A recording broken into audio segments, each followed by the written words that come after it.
Hello, dear viewers.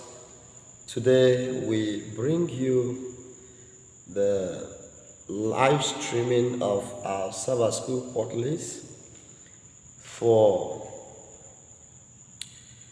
the quarterly lessons.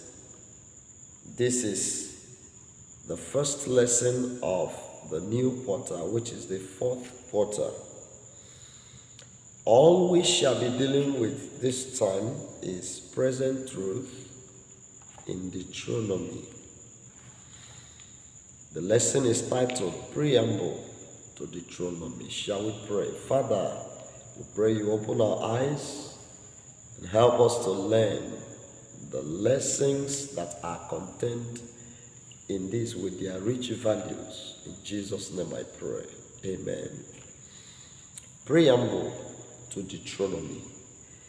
The word preamble has to do with a short preliminary statement, an introductory statement that one gives in order to help someone to understand a given document or a speech. When we talk about Deuteronomy, the word Deuteronomy comes from the Greek title, particularly from the Septuagint. It means second law or the repeated law, which means Deuteronomy is the law but in another version, a repeated law, as it were in Exodus. That's why, as we shall be going through this lesson, you see the law of God being repeated from time to time, and you'll be wondering why. You need to understand this now from the introductory aspect. It did not arise out of a vacuum. It exists in context, and it is the context of its existence that helps every reader, every student of the Bible to be able to understand it. The context of existence of Deuteronomy helps us to find the meaning and the purpose of its existence. So, Deuteronomy can be understood in the light of the present truth. Just like a man in Russia was asked what the book he wrote about was all about, he said it was all about Russia. So, Deuteronomy is all about present truth that we need to understand.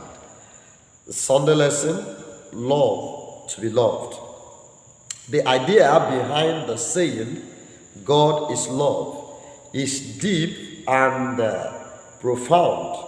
It shows that love is the essence for God's existence. God exists for love. Love is all about God. God is all about love. But not everything branded love could be all about God.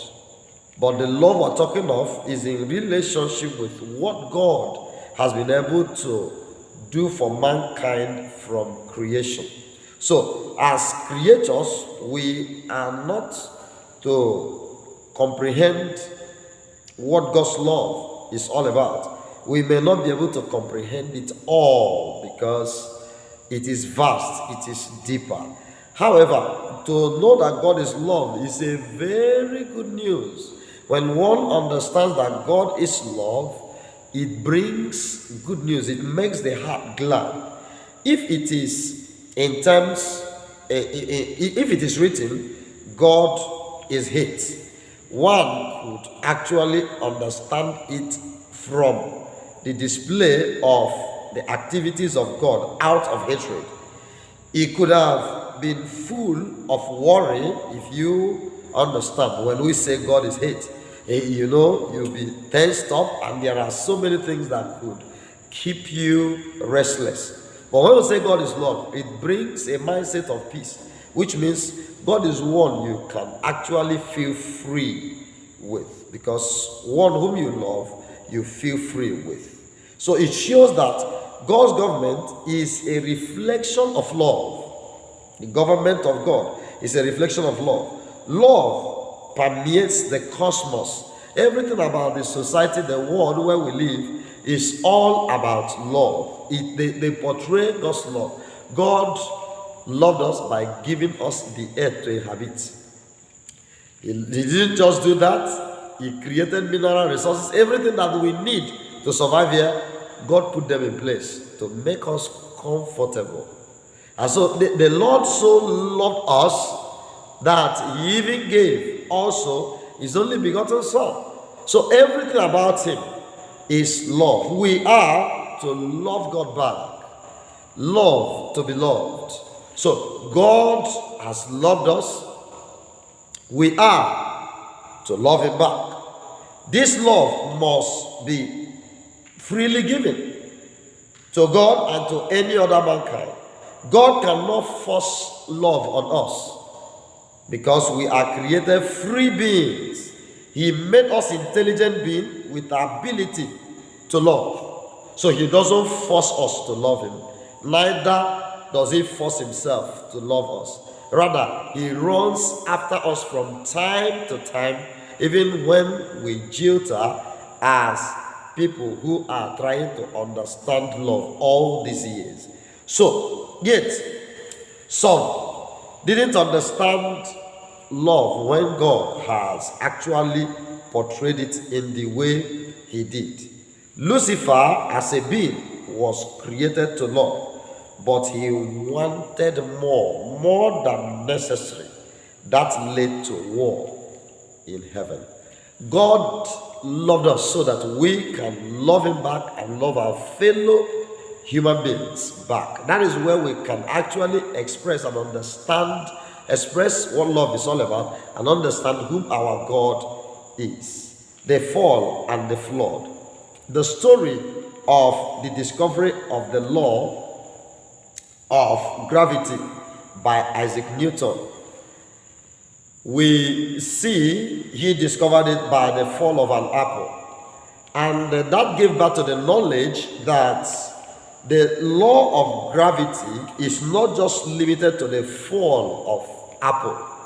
He now went deeper to understand that the same force that brings the drop of an apple is the same force that sustains the sun, the moon, and the stars in their orbits. So, if that is the case, for years, many have believed that the law that governs the earth is different from that of heaven. But it is not true, because God Himself, who made it, gave man wisdom to be able to discover things that He has made in nature. So although Newton studied the natural law, but the same law, the same is applicable to the moral law. The law that governs the heaven is the law that governs the earth. That's why in the ark above is placed the 10 commandments. In the ark beneath, in the sanctuary, before it was built, God told Moses to look at the replica of what is in heaven. So for you to understand that the law that governs the heaven is the law that governs the earth. As the law is in the sanctuary above, so it is here on earth as well. So after the fall, things went worse, and to an extent that the Lord said that He had regretted in creating man. So because man's thought became very bad, everything about humanity began to copy things that were not part of what God has made. So at the end of the day, God had to establish His law and reaffirm it again, so that man can be put back with his pieces together, better in a proper order of life.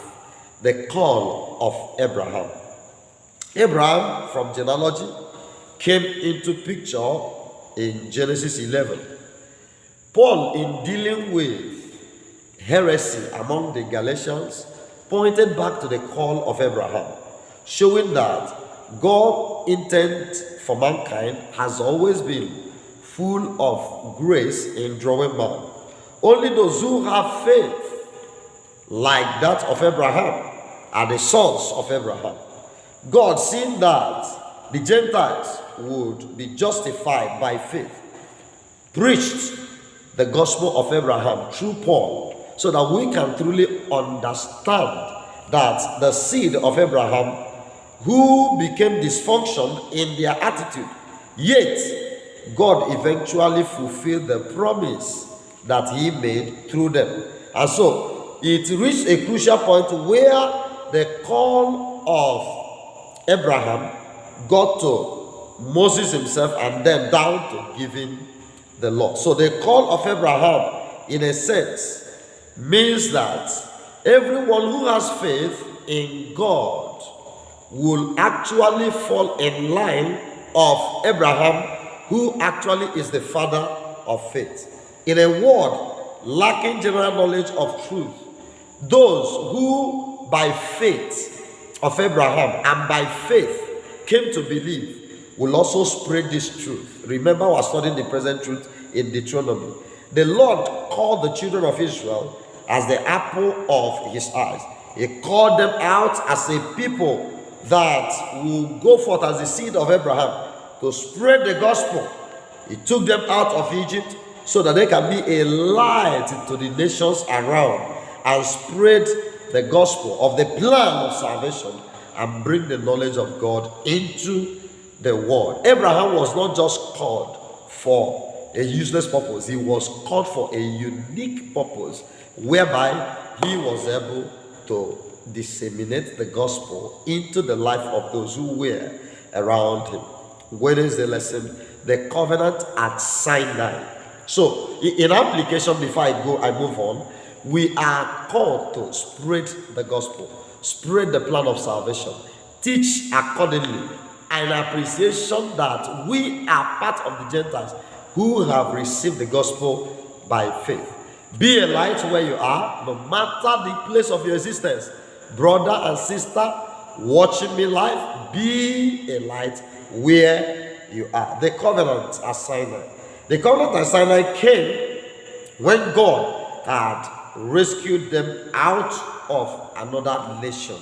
And that nation was the nation of Egypt. So solely as the seed of Abraham, the Lord redeemed them.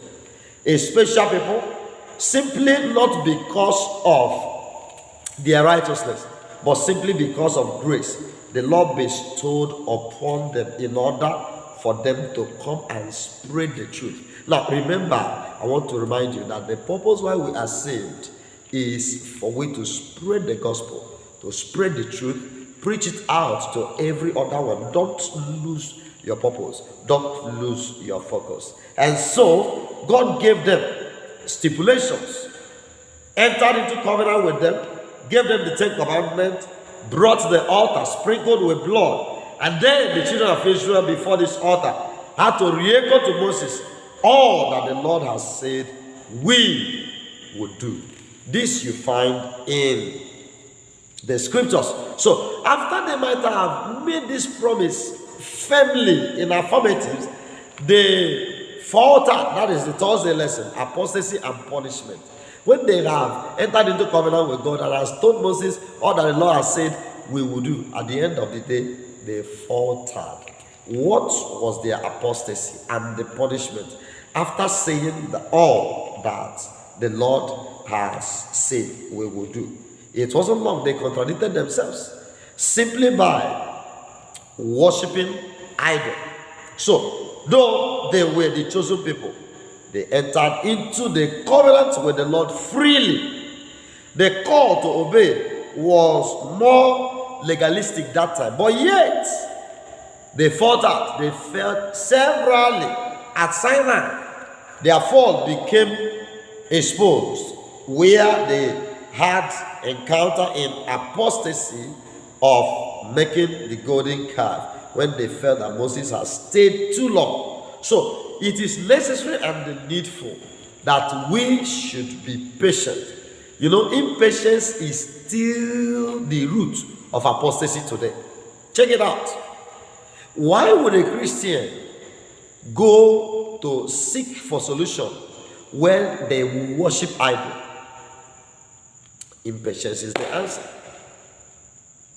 Why will a Christian want any quick solution, and if he doesn't see it in the church, he is ready to go any extra mile, do anything he's asked for?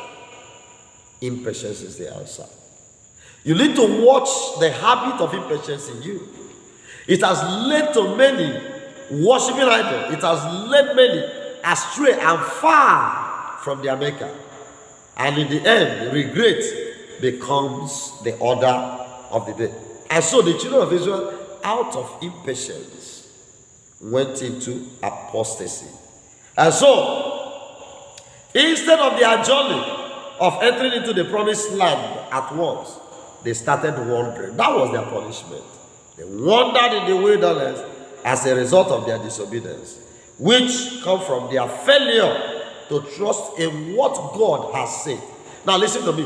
When we fail to trust in what God has said and begin to trust in what we say, failure will come. Our journey will become longer than we can imagine. When God has told you anything, whether from His scriptures, please follow accordingly as the Lord has stipulated and as the Lord has said it. And finally, despite all that they experienced with God, yet they could not obey. Thus, no matter our experience in God, we cannot say we are perfect. The Lord has called us so that we can actually do all that we need to do in order to live right every other time. So, should in case you feel that you are standing, you now have experience, my dear, you need to also watch your steps so that you don't make the mistake of the Israelites. So the preamble to Deuteronomy is that we are called to love, we are called to spread the gospel, the good news of our Lord Jesus Christ. We are called to call others. We are also called to be patient with thus says the Lord. We are also called to remain one with our Maker until we find fulfillment in the assignment that He has given to us here on earth. I pray that the Lord will keep watch over you and me, that we will be able to do all that the Lord has said, not just to promise and will not do, but to promise and to do at last. May this be our experience. In Jesus' name I pray. Amen. Bow your heads, let me pray with you. Father, today I lift my audience before you and I pray that it shall be well with everyone. All of us struggle and we are journeying in faith. We want to really understand the deep meanings of you. Help us to know you the more. And above all things, bless the works of our hands. Bless somebody today with good health. Empower somebody, illumine somebody. Lord, open the eyes of somebody deeper and deeper, greater than we can imagine. Thank you, gracious Redeemer, for answered prayer. Are you in darkness? May the Lord send you light. Are you suffering? May the Lord deliver you. Are you sick? May the Lord heal you. Whatever is your problem, may the Lord attend to you to His glory. In Christ's mighty name we pray. Amen. Don't forget to subscribe to our YouTube channel via Emenike Grant C. God bless you and see you on the next lesson.